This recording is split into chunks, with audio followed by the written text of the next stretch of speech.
Assalamualaikum. Alhamdulillah, dengan rahmat dan perkenan Allah Subhanahu wa taala, bertemu kita dalam siri ke-26 Gold Forever hari ini. Dalam siri ke-25 sebelum ini dibincangkan tentang krisis mata wang Turki, iaitu lira, dan inflasi yang menyebabkan kos sara hidup naik tinggi. Senario ini juga mendorong rakyat Turki membeli emas sebagai perlindungan. Hari ini saya akan kongsikan isu asal-usul bagaimana berlakunya dominasi mata wang dolar dalam landscape ekonomi dunia yang merupakan punca kepada kemiskinan penduduk dunia kerana agihan kekayaan dikuasai golongan tertentu sahaja. Dalam satu kuliah yang disampaikan oleh Ustaz Syamsuri Ahmad, ada disentuh isu mereka yang memegang amanah pada akhir zaman ini. Beliau membaca dan menghuraikan hadis Nabi SAW yang menyebut bahawa akan datang satu zaman di mana dalam zaman itu penuh dengan tipu muslihat. Ini sedutannya. Satu zaman yang Nabi sebut sebagai sanawatun khadda'at. Sanawat maksud tahun-tahun, khadda'at yang menipu manusia. Apa yang disebut oleh Ustaz Syamsuri ini ingin saya kaitkan dengan iklim ekonomi dunia yang dibina dan dikuasai oleh golongan tertentu. Mereka bangunkan sistem yang tentunya bertujuan agar ianya memihak dan menjamin kepentingan dan kekayaan mereka terus kekal. Ustaz Syamsuri menegaskan lagi bahawa kita akan temui zaman yang manusia keliru. Nabi kata hampa panjang umur, hampa akan jumpa zaman tu. Zaman di mana manusia ni dia jadi pening Nabi. Di sini Ustaz Syamsuri bongkar siapa golongan yang memegang amanah tersebut tetapi tidak beramanah dalam tindakan dan kata-kata. Bangkit satu golongan yang dikatakan Ar-Ruwaibidah, depa ni yang duk bercakap dan depa ni cakap depa orang dengar. Siapa depa ni? Orang Arab kata kalam depa ni kalam masmu'. Masmu' daripada kata sami'a. Sami'a dengar. Masmu' maksudnya yang didengar. Kalam depa ni kalam masmu', kalam yang didengar. Depa cakap tu benda tak betul, depa cakap itu tipu, depa cakap itu fitnah, tapi orang dengar. Ditafsirkan selanjutnya siapa mereka ini. Imam Asy-Syatibi. Bila orang tanya dia Ar-Ruwaibidah ni siapa, secara mudah, secara jelasnya kata Imam Asy-Syatibi, Ar-Ruwaibidah ini adalah golongan yang bodoh, dia kata.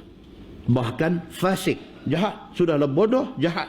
Mereka pandai bercakap tentang sesuatu isu. Kata Imam Asy-Syatibi. Tapi pandai bercakap. Kata Imam Asy-Syatibi. Tapi pandai bercakap dan mereka bercakap tentang isu-isu besar yang menyangkut hal orang ramai. Mereka bercakap. Dan malangnya cakap golongan ini didengari. Golongan yang kuasai ekonomi dunia, mereka dibantu oleh media antarabangsa yang mengawal apa berita yang hendak disalurkan kepada penduduk dunia. Tentunya mereka tidak mahu kebenaran diketahui, khususnya dalam aspek sistem perbankan dan kewangan yang zalim serta tiada unsur keadilan. Henry Ford, seorang teknokrat dan pengasas kenderaan jenama Ford, pernah berkata,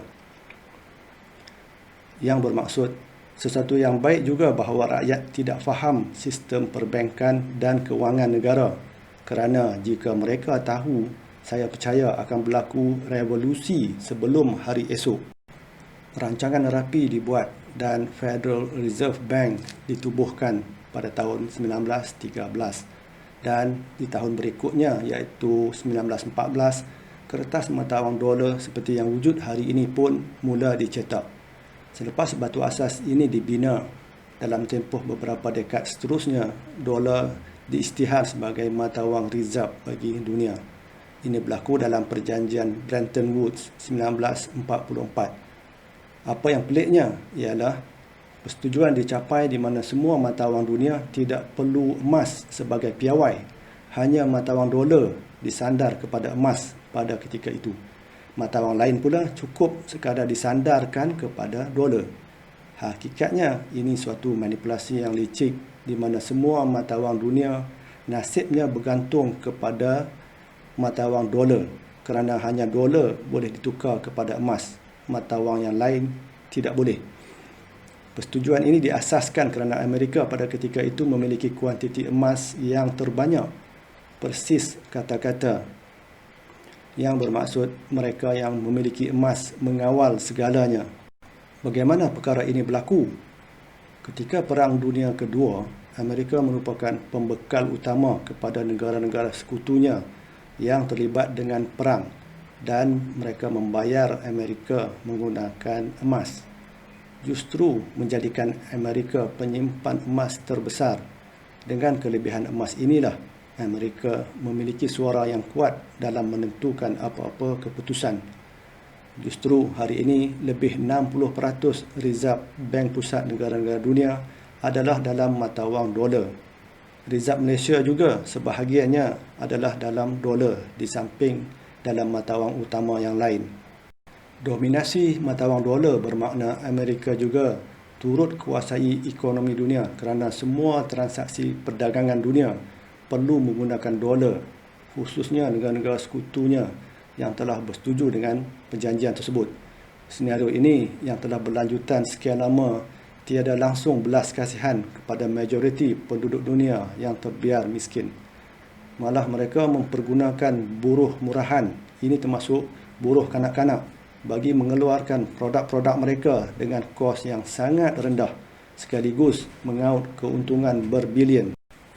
Berita antarabangsa yang mereka kawal ada membuat pendedahan melaporkan, tetapi kemudiannya menyoal pula bahawa senario yang berlaku ini kononnya kesalahannya lebih kepada pihak berkuasa negara terbabit yang lemah dalam kawal selia dan ramai pegawai yang menerima rasuah.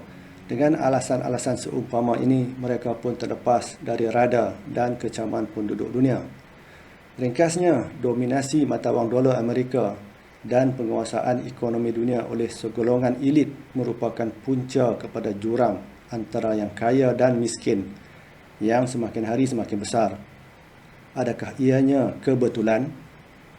Tidak, ianya bukan kebetulan, tetapi adalah merupakan hasil dari perancangan yang rapi dibantu oleh media yang mengelak daripada membuat liputan sebenar.